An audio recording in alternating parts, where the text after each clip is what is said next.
Graça e paz, meus queridos, bom dia, feliz Páscoa para todos e feliz Páscoa realmente, não é? Porque para a gente a Páscoa não é apenas comemoração, festa, pensando em ovo de Páscoa, em chocolate, pensando em temas comerciais, mas a nossa Páscoa tem um poder que de fato é o poder da Páscoa, que é a ressurreição de Jesus Cristo.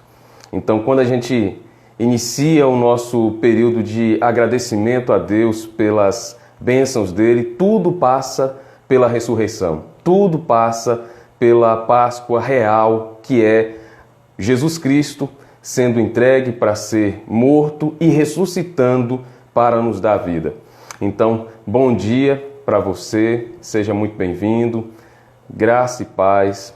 Nós vamos refletir juntos nesta manhã sobre esse momento tão especial, tão marcante, transformador na vida da igreja, na vida do mundo, porque ainda que as pessoas que não creem em Jesus não vejam esse evento como o evento que marcou a história, que fez com que realmente o que era profecia se cumprisse e que o Messias veio e que há vida verdadeira nele, ainda que essas pessoas não percebam isso, ainda que o mundo todo não tenha essa mesma crença, mas inegavelmente houve o marco entre antes e depois de Cristo. Então, vamos meditar nesta manhã sobre essa verdade maravilhosa.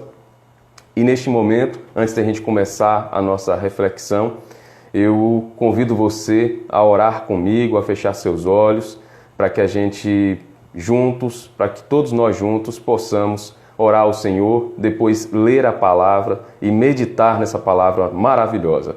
Então, por favor, venha comigo e vamos orar ao Senhor. Feche aí seus olhos na sua casa. Senhor Deus, nós te agradecemos, Pai, porque o Senhor é aquele que cuida de cada um de nós. O Senhor é aquele que faz com que a gente consiga perceber as coisas belas da vida, as alegrias da vida e conseguir perceber também que há muito mais do que aquilo que a gente consegue enxergar. O que a gente vê é transitório, a gente olha para aquilo que existe, para o mundo criado, e ele é transitório, mas existe muita coisa que vai além. Tua palavra diz que o Senhor existe nessa realidade, além da realidade também é física, e o Senhor nos faz perceber que a eternidade é que é o nosso destino. Então que o Senhor nos abençoe nesta manhã e que com essa meditação sobre a ressurreição do Senhor, nós tenhamos o coração animado, fortalecido, para a honra e glória do Senhor, em nome de Jesus. Amém. Amém, queridos. Nesta manhã, nós vamos meditar em Lucas, vou colocar aqui o texto da nossa meditação, Lucas 24, dos versos 1 a 12. Vou colocar aqui porque aqueles que chegarem depois podem acompanhar sem precisar perguntar, né? Então, Lucas 24, de 1 a 12.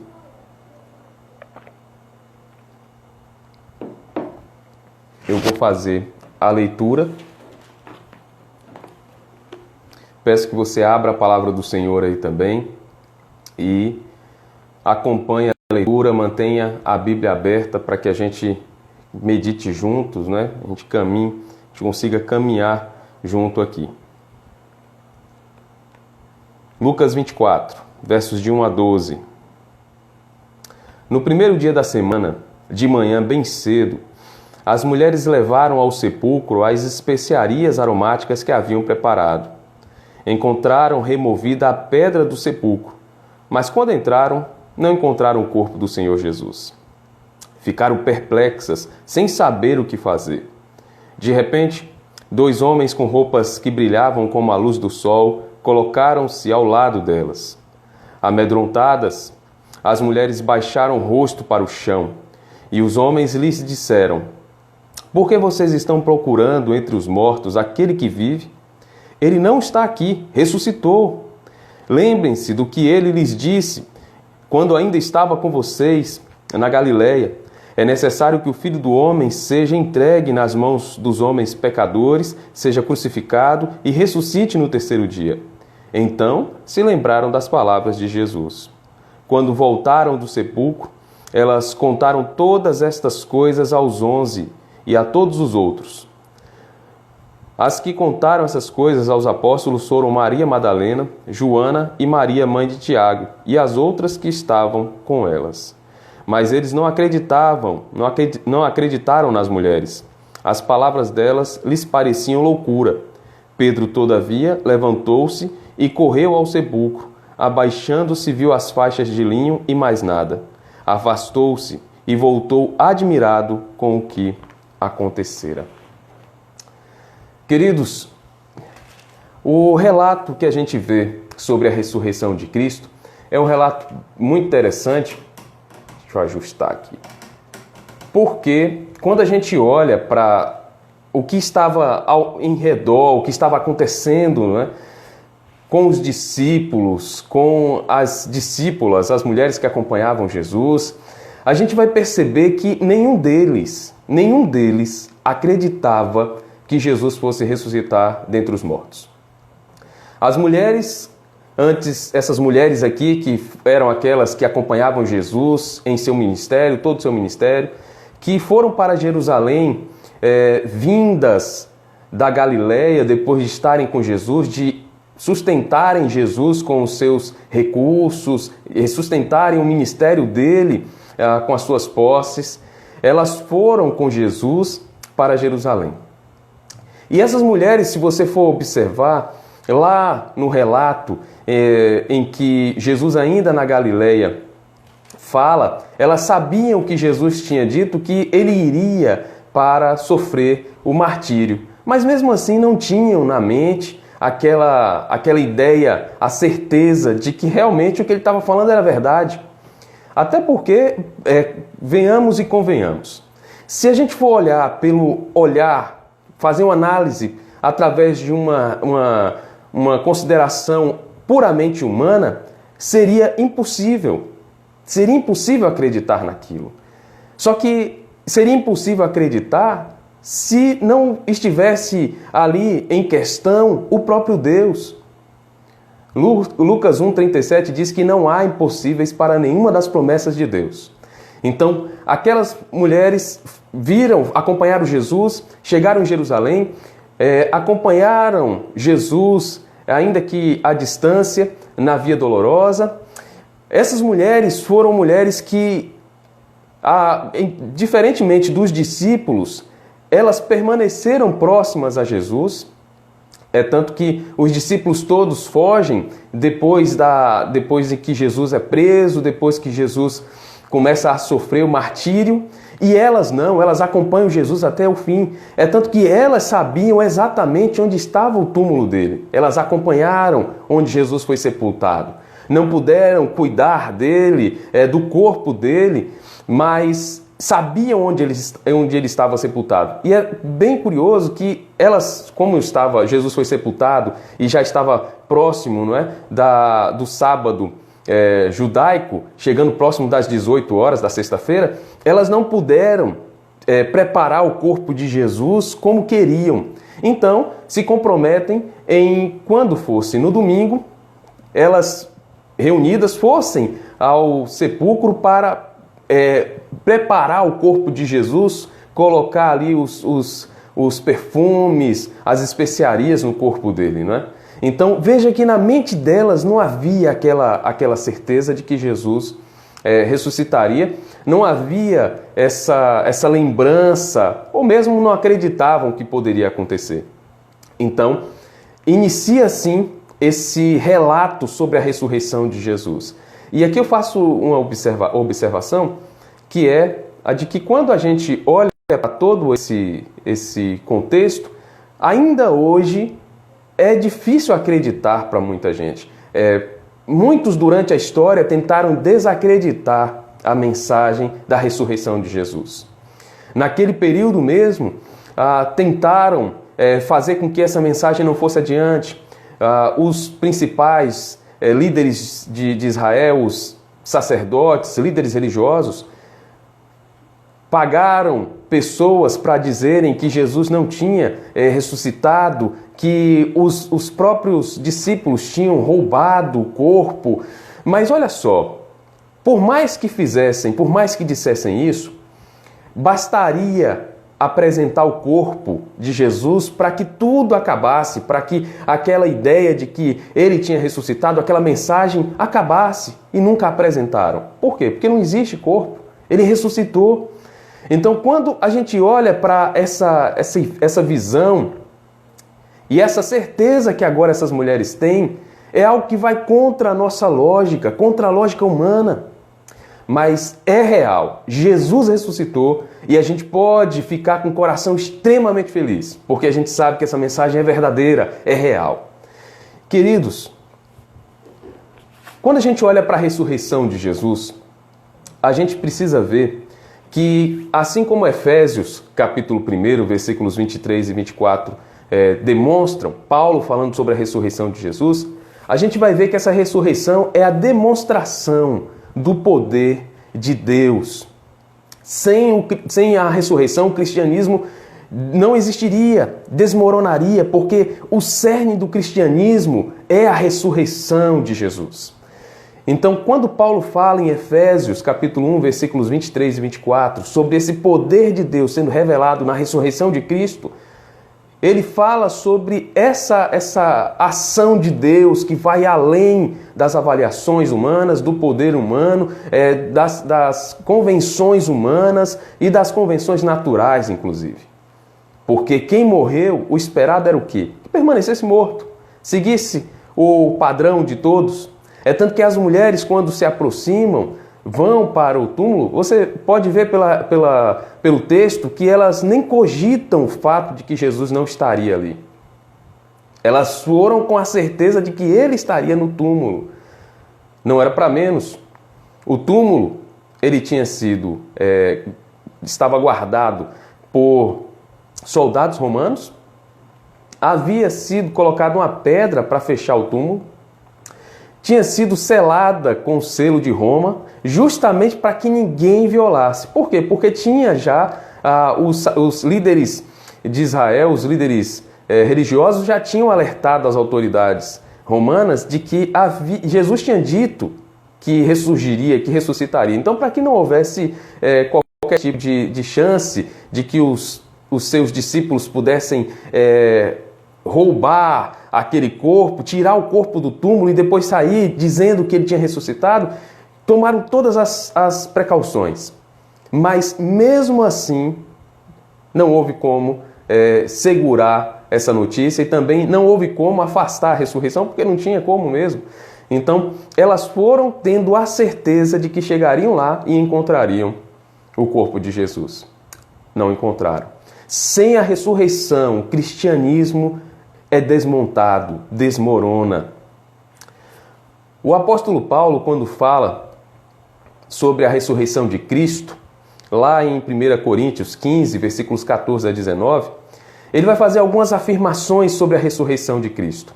A primeira delas, diz que a nossa fé seria vã sem a ressurreição. E naquele contexto lá de 1 Coríntios, ele fala isso porque havia cristãos na igreja que não acreditavam na ressurreição de Cristo. Então, pregavam o evangelho, pregavam a mensagem de Jesus, mas não acreditavam na ressurreição. Então, Paulo diz, isso é um contrassenso, porque não há como você ser cristão sem acreditar na ressurreição de Cristo. Então, nossa fé seria vã, essa é a afirmação de Paulo.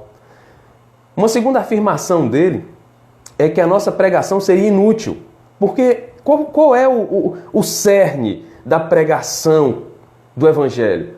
As boas novas de salvação. Então, se eu não acredito na salvação que Jesus traz para nós com o seu sacrifício e ressurreição, se eu não acredito na ressurreição, minha mensagem acabou, a mensagem do Evangelho perdeu o sentido. Perdeu o sentido. Então, quando Paulo fala sobre a necessidade de vermos a ressurreição como cerne para o cristianismo, ele traz essa mensagem também, essa afirmação de que seria inútil a pregação. Uma terceira consideração de Paulo é que essa esperança nossa seria vazia. Por que ela seria vazia?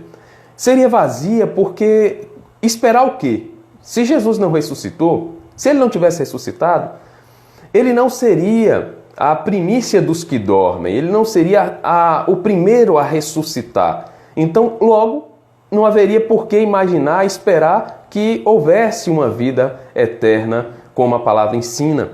Então, seria uma esperança vazia, uma esperança só para esta vida. Lá em 1 Coríntios mesmo ele diz, aquele que tem uma esperança, uma avaliação, uma expectativa cristã só para esta vida, não entendeu a mensagem. Então, seria uma esperança vazia. Uma quarta afirmação dele é de que o nosso testemunho seria falso. Ele dizendo sobre o testemunho dele como apóstolo, dos outros apóstolos e dos cristãos que pregavam a ressurreição de Jesus. Então, falar sobre a ressurreição e dar testemunho dela sem que ela tivesse acontecido seria prestar um testemunho falso.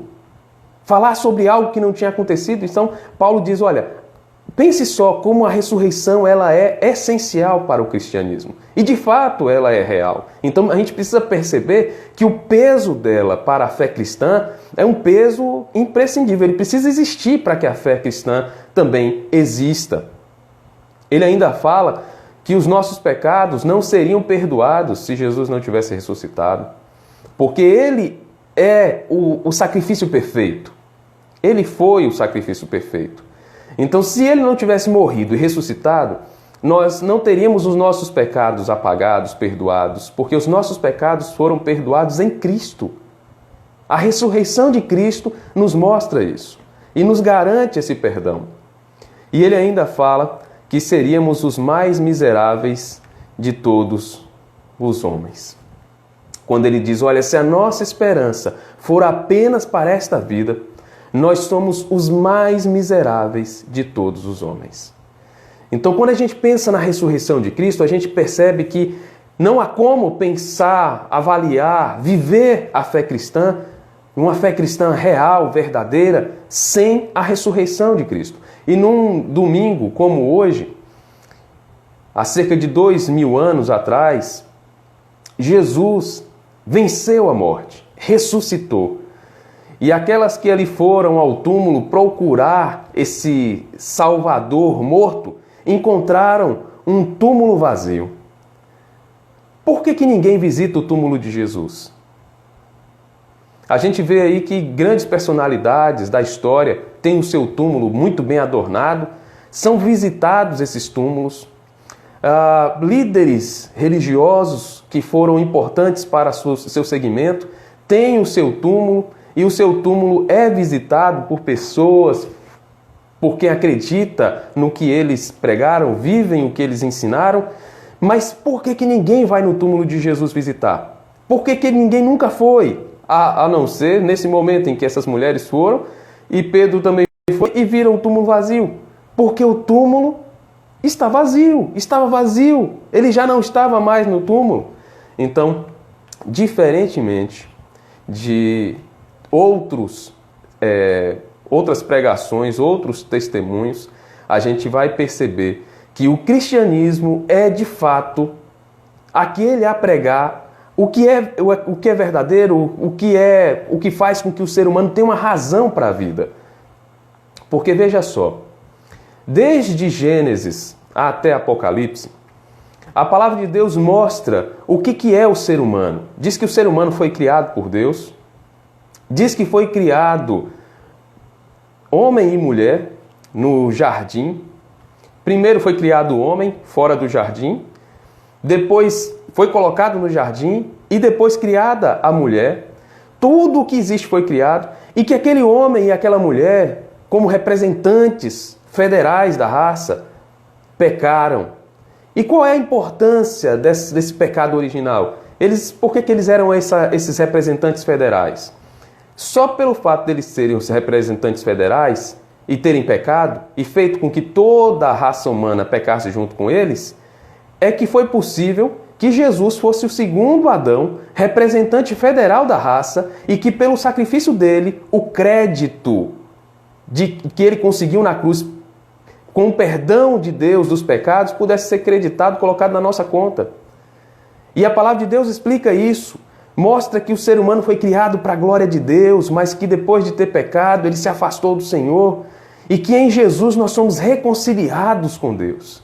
Então, a razão da existência do ser humano é essa, é glorificar, é bendizer o nome de Deus, e é tanto que a gente vê que a ressurreição de Cristo nos mostra isso, a vitória sobre a morte, o pagamento do pecado, mas traz também uma outra realidade, que a gente viu inclusive ontem à noite, quando Jesus mesmo diz que o juízo será bastante severo com aqueles que não acreditarem nessa mensagem. Então, quando a gente olha para a realidade humana, seja com Cristo ou sem Cristo, com Cristo nós vamos viver eternamente com Ele. Mas sem Cristo, quem estiver sem Cristo vai viver eternamente no juízo. E aqui a gente vê que há um paradoxo, não é? Que é o que a gente tem que guardar como ideia central aqui desta parte, o paradoxo do túmulo. Porque, pensa só, o que se espera quando você visita um túmulo? Você espera, dentro do que há de normalidade, que haja ali o corpo que foi sepultado. Se ninguém violou, se ninguém tirou dali, ele tem que estar no lugar. Por isso mesmo as autoridades religiosas e romanas tomaram todas as precauções, colocaram soldados para tomar conta ali. Ninguém conseguiria, humanamente, violar aquele túmulo. Uma pedra com um selo que mostraria que se qualquer rachadura tivesse, se tentassem tirar a pedra, estaria ali violado o selo. Então tomaram todas as providências. Se fosse hoje, poderíamos dizer, colocar aí como exemplo, fosse colocado o corpo no necrotério ou numa urna funerária e lá colocado um destacamento de soldados ao redor daquele local, colocado ali dentro alarme, sensor de movimento, tudo isso. E mesmo assim, quem estava ali dentro saiu vivo. Então, veja que quando a gente pensa nesse túmulo, a gente pensa num paradoxo. Esperar, que foi o que as mulheres esperavam e os discípulos esperavam, ver um túmulo com o corpo do seu mestre. Mas ele não estava lá. Queridos, quando a gente olha para essa questão, a gente vai ver que essa ressurreição ela tem a sua comprovação também no que aconteceu com os discípulos. E aqui eu trago 4 razões para a gente pensar sobre a ressurreição de Cristo como algo comprovado. Além de todas as outras questões que já estão envolvidas, a gente já sabe. Mas quero pensar aqui em 4 razões que comprovam a ressurreição de Cristo. A primeira delas está nos versículos de 1 a 5 e mostra o ânimo dos discípulos antes da ressurreição.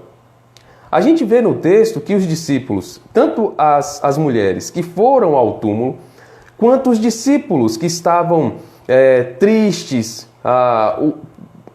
reunidos, né, com aquela melancolia, o luto, vivendo o luto porque Jesus tinha morrido, como também os discípulos no caminho de Emaús, todos eles estavam certos de que Jesus tinha morrido e que tudo tinha acabado. Então eles não estavam cogitando de forma alguma sair anunciando a mensagem, sair pregando, se expondo, correndo o risco de morrerem também. Eles estavam escondidos. Então o ânimo deles naquele momento, antes da ressurreição, mostra que enquanto eles não sabiam da ressurreição, enquanto eles não tomaram ciência dessa ressurreição, o coração deles estava completamente tomado pelo luto. Como é que uma pessoa dessa vai querer se expor para um governo, para a liderança religiosa, sabendo que morreria se fizesse isso, se ela não tivesse certeza de que aquela mensagem era real? Então, eles ainda estavam ali no luto, sofrendo o luto, porque acreditavam que Jesus tinha morrido e que não ia ressuscitar. A segunda E a gente pode ver, inclusive, no versículo 21, não é? Eu chamo a atenção de você, inclusive, para esse versículo. Abra aí a sua Bíblia, se estiver fechada.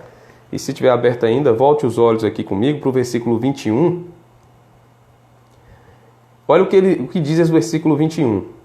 E nós esperávamos que era Ele, que fosse Ele que traria a redenção para Israel. E hoje é o terceiro dia desde que tudo isso aconteceu. Então, enquanto os discípulos no caminho de Emaús explicavam as razões do porquê eles estarem caminhando de volta para a velha vida deles, a rotina deles, eles dizem que a esperança deles já tinha se esvaído. Uma segunda razão, a gente comprova essa ressurreição de Jesus pelos eventos sobrenaturais que se seguiram, né? Que aconteceram, que estiveram ali ligados diretamente à ressurreição de Jesus.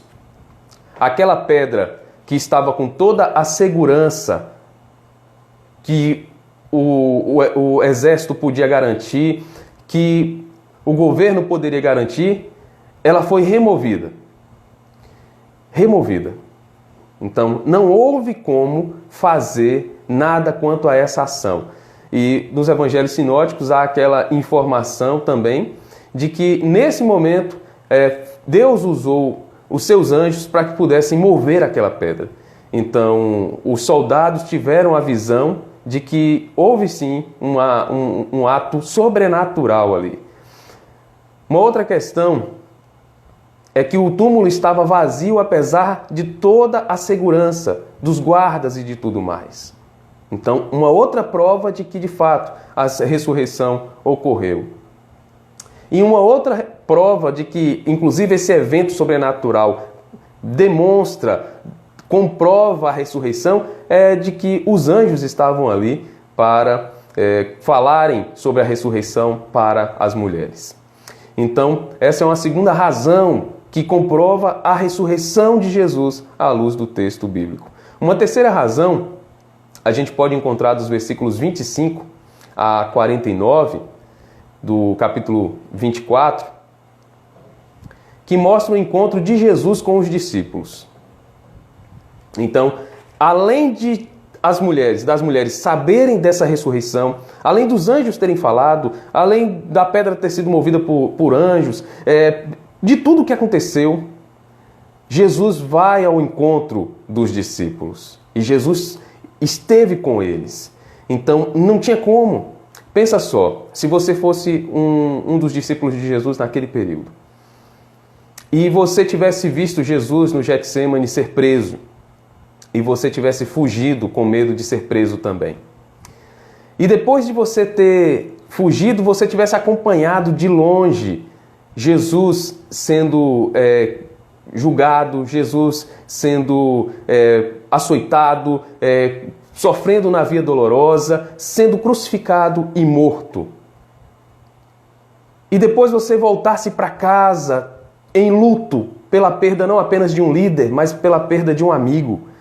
E você em casa recebesse a notícia de que ele não estava no túmulo. E mesmo assim você não acreditasse. Não, alguém deve ter violado. Alguém deve ter tirado o corpo de lá e ele continua morto. Mas enquanto você estivesse reunido com esses outros amigos e discípulos, você olhasse para o lado e você visse esse seu amigo, Jesus, que você viu morrer, você visse ele de pé do seu lado. E ele dissesse para você assim: coloque o dedo nas feridas, nas minhas feridas, e veja que de fato sou eu. Será o que aconteceria no seu coração e na sua mente? Eu tenho certeza que se eu estivesse entre os discípulos de Jesus naquele período e visse uma cena dessa, o meu comportamento, como os dos discípulos que saíram pregando de forma corajosa, destemida, se entregando inclusive para açoites e sofrendo isso, se alegrando por ter sofrido isso em razão da fé em Cristo, isso aconteceria também. Por quê? Porque, queridos, parem para pensar. Essa data não é uma data para comemorar a Páscoa nos termos que a gente vê hoje, em que você compra o ovo de Páscoa, você reúne a família para pensar sobre essa data comercial apenas. Não é uma data religiosa apenas, é uma data que tem todo o significado para a fé cristã. Pensar na ressurreição de Cristo é saber que Ele está vivo e que nós também estamos vivos com Ele, eternamente estaremos vivos. Então, quando a gente olha para esse momento de Jesus aparecendo para os discípulos, o coração deles passa por uma mudança completa. Quando a gente olha, tem um filme que eu gostei muito de assistir esse filme, eu indico inclusive para vocês assistirem também. O título do filme é Ressurreição. Diferente de outros filmes que falam sobre a Páscoa, sobre a morte de Jesus, esse filme fala da morte de Jesus sob a perspectiva de um centurião romano. E é bem curioso, bem interessante, quando ele começa a agir sob o mando das autoridades romanas e judaicas para encontrar o corpo de Jesus. E ele começa a procurar esse corpo, a correr para poder encontrar, porque tinha que afastar aquela ideia de que Jesus tinha ressuscitado. E quando ele encontra o local onde os discípulos estavam reunidos, ele abre a porta para poder prendê-los, para saber onde eles tinham colocado o corpo. E quando ele abre a porta, os discípulos estão sentados e Jesus está sentado com eles. E ele, no filme, tinha visto Jesus morto na cruz. Então, na hora, ele sofre um impacto daquela realidade de que Jesus estava vivo. Então, ele ia esconder o quê? Não tinha como esconder o corpo. Então, esse filme é um filme bem interessante, se você quiser assistir. Ressurreição é o título do filme. Jesus apareceu para os discípulos. Jesus estava ali com eles. E uma quarta razão que a gente vê para comprovar essa ressurreição está nos versículos de 50 a 53, que falam sobre o efeito produzido pela ressurreição de Cristo nos discípulos.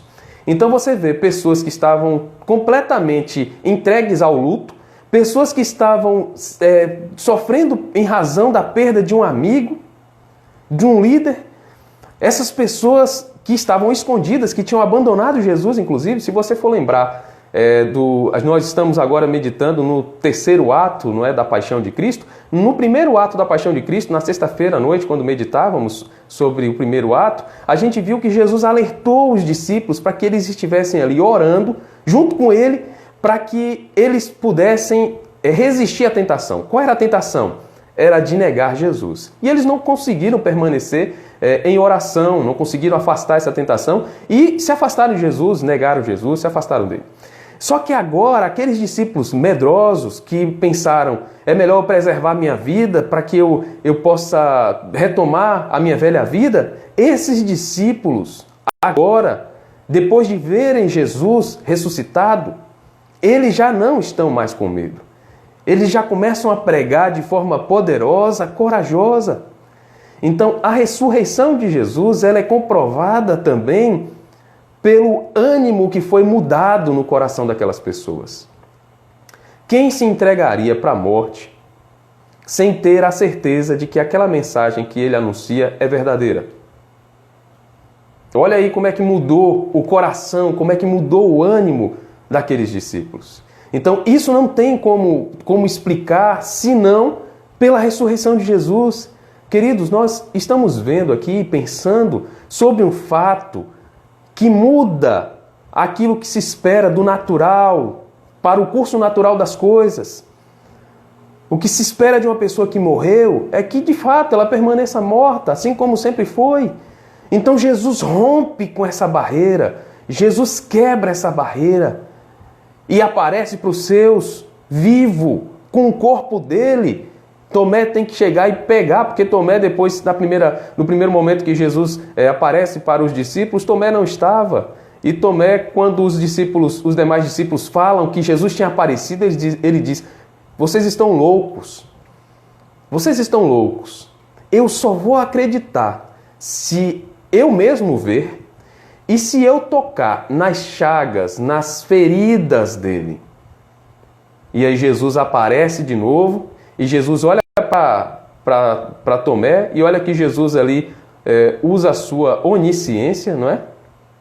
E a sua onipresença Ele não estava no momento em que Tomé falou tudo aquilo, mas como Deus, ele sabia o que Tomé tinha dito, e ele chega ali e diz: Tomé, você disse que precisava me ver e tocar nas minhas feridas para acreditar. Então chega aqui.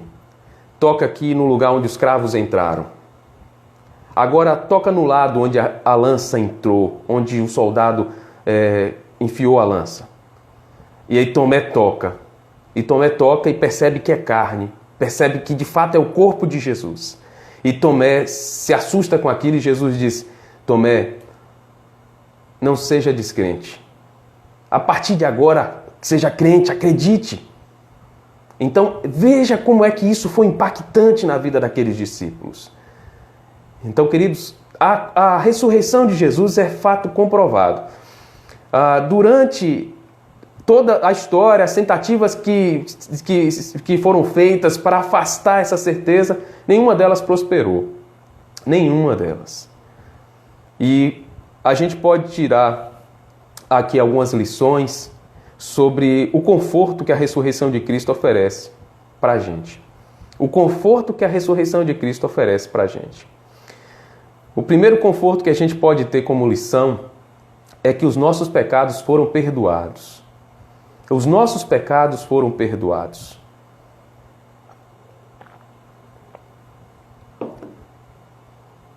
Aquela culpa, aquela sentença de morte que já estava certa, já tinha sido dada para nós, ela foi afastada em Cristo, porque os nossos pecados foram perdoados. 1 João 2,1 diz: Filhinhos, estas palavras eu vos escrevo para que não pequeis. Mas se todavia alguém pecar, temos um advogado junto ao Pai, Jesus Cristo o justo, e ele é a propiciação pelos nossos pecados, e não só pelos nossos, mas os do mundo inteiro. A gente vê ainda que quando Paulo fala em Romanos 3,23 sobre o pecado, diz que todos tinham pecado e estavam fora da graça, fora da glória de Deus. Mas em Jesus nós temos essa redenção. Então, o pecado, qualquer que seja, ele é perdoado se houver de fato arrependimento. A palavra de Deus diz que o único pecado que não tem perdão é o pecado contra o Espírito Santo. Mas diversos comentaristas bíblicos explicam aqui que o pecado contra o Espírito Santo é aquele pecado em que consiste em a pessoa não reconhecer Jesus como Salvador. E que, de fato, esse seria o impedimento máximo para que aquela pessoa pudesse ter uma mudança de vida. Porque se ela não acredita em Jesus como Salvador, ela pecou contra o Espírito Santo. E esse pecado não tem perdão, porque é aquele pecado que inviabiliza qualquer perdão se não acredita no Salvador, se não acredita na remissão de pecados. Então, quando a gente olha para esse primeiro consolo, a gente pode perceber que por mais que nós tenhamos errado, pecado, ainda que aos nossos olhos aquele pecado pareça não ter perdão, a gente tem sim o perdão se a gente confessar o nosso pecado de forma sincera. Quando a gente olha para o dia a dia da gente, a gente vai perceber que tem muita gente que passa a sofrer com a culpa em razão de um pecado que cometeu e que imagina que não tem perdão. Outras desenvolvem doenças psicossomáticas porque imaginam que aquilo que estão sofrendo não tem perdão e somatizam aquele problema, aquela angústia. Então, o nosso pecado é sim perdoado em Jesus. Então, busque a face do Senhor, peça perdão de coração, se comprometa em mudar e tenha certeza de que a sua vida tem sim mudança, pode passar por mudança, tem sim aquela chance real de ser transformada porque Jesus vive. Jesus vive, porque o Senhor vive eternamente. Um segundo conforto que a gente pode ter em termos essa ressurreição de Cristo como fato, como realidade, é que Jesus está à direita de Deus Pai e Ele intercede por nós.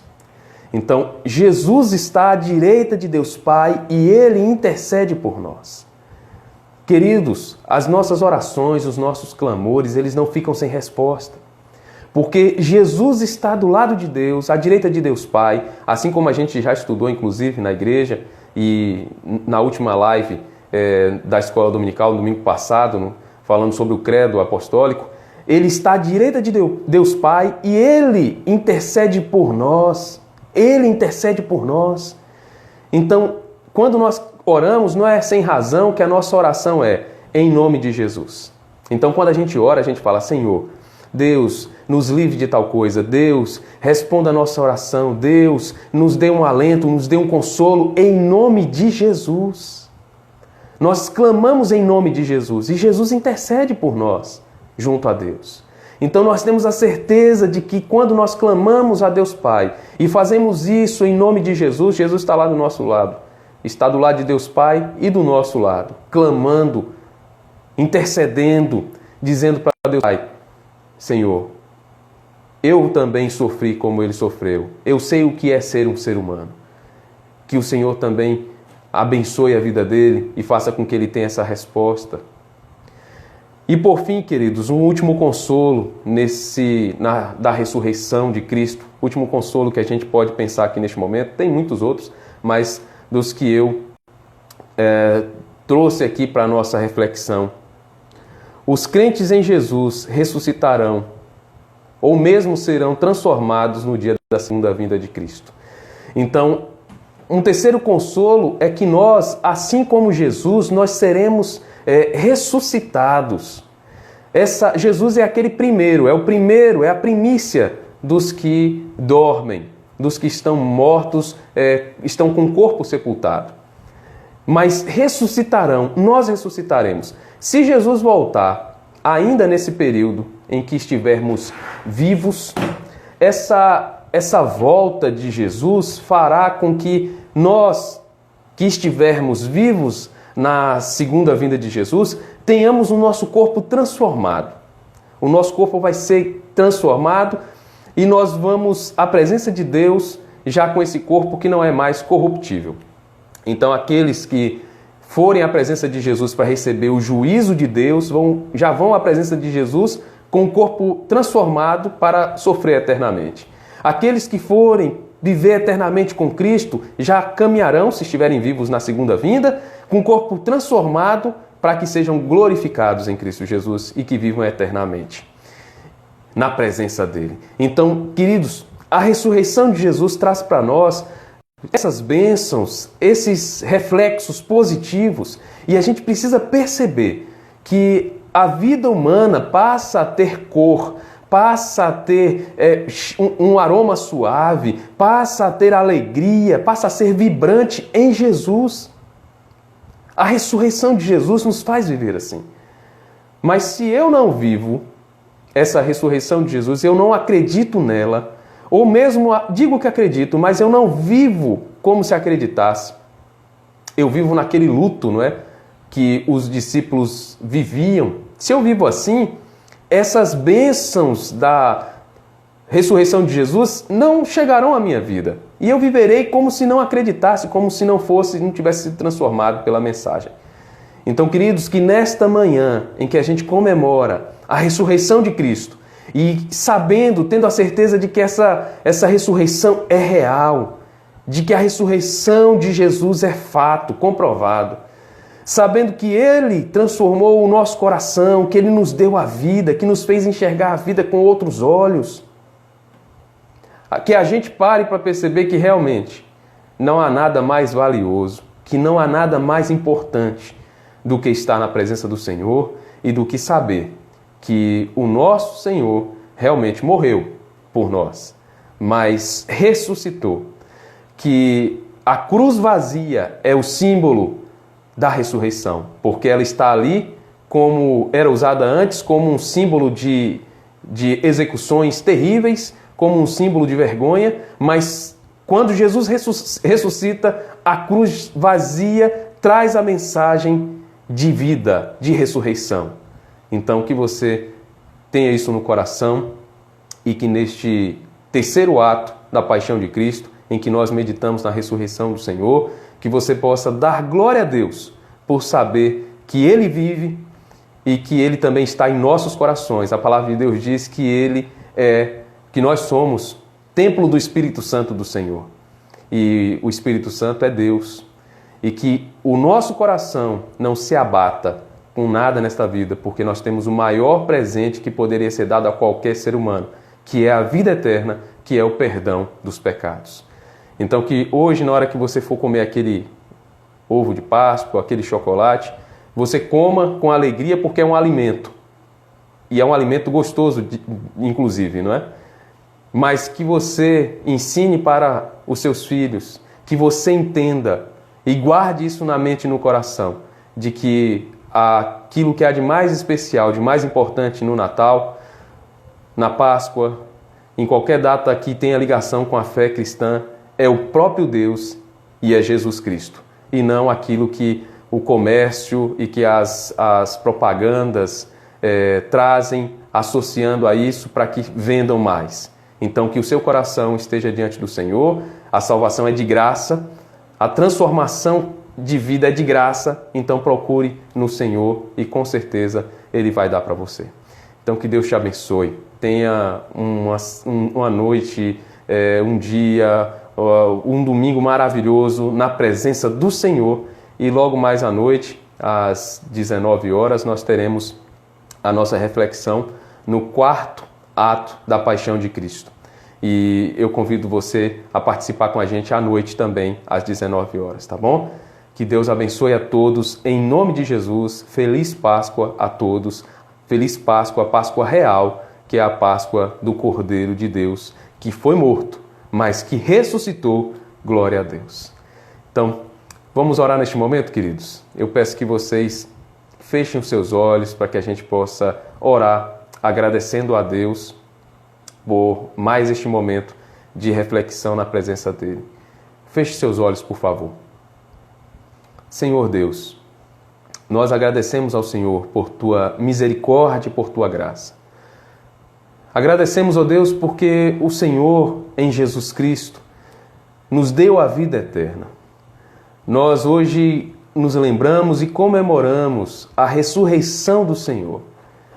No primeiro dia da semana, o Senhor ressurgiu dos mortos, para espanto de todos, para perplexidade, inclusive dos discípulos. E nós, ó Deus, estamos aqui com o coração feliz, porque o Senhor nos deu esse presente maravilhoso. Fez com que a gente tivesse, ó Pai, essa realidade transformada. Deus, que o Senhor visite cada família, que o Senhor visite cada casa, abençoe cada família neste domingo de Páscoa e que o nosso coração esteja cada vez mais apegado ao Senhor, que nós nos alegremos com as bênçãos advindas da ressurreição do Senhor e que nós não vivamos aquela realidade cristã apática, como se o Senhor não tivesse ressuscitado. O Senhor ressuscitou e vivo está. Então que o nosso coração seja feliz por isso, esteja alegre por isso e que o nosso dia a dia reflita essa realidade. Pai, abençoe aquele coração que está cansado e sobrecarregado, que o Senhor anime esse coração. Abençoe aquele coração que está em luto, que o Senhor renove as forças. Aquele que está sem esperança, como vimos no versículo 21 do capítulo 24 de Lucas, os discípulos no caminho de Emaús dizendo, olha, a gente até que tinha essa expectativa, mas a nossa esperança se perdeu. Deus, que o Senhor renove a esperança no coração desse que já não tem mais esperança.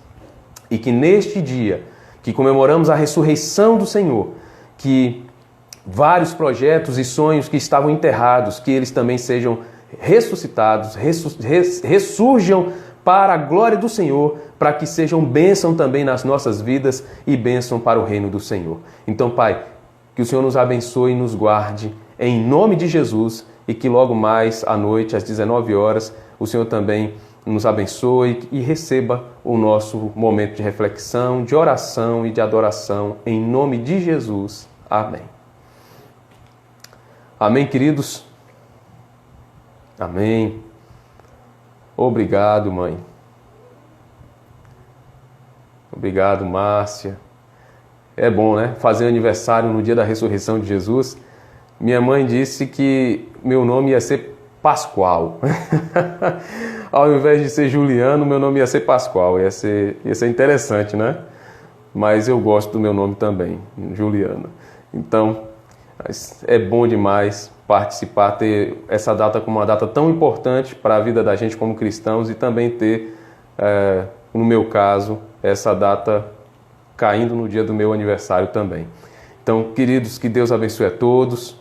Obrigado a todos pelos parabéns que eu já recebi pelo Instagram, pelo Face, pelo WhatsApp e por aqui também. Muito obrigado.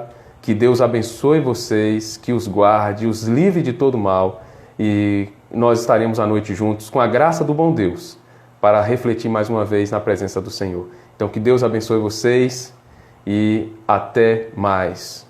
Obrigado, pastor Enoque, Natália, Nizardo, Joilma, Clebson, valeu, Lucineide, Thaís, minha prima, Thaís Quinto. Obrigado, prima, pelos parabéns. Que Deus abençoe você também, Naldo. Bênção, queridos.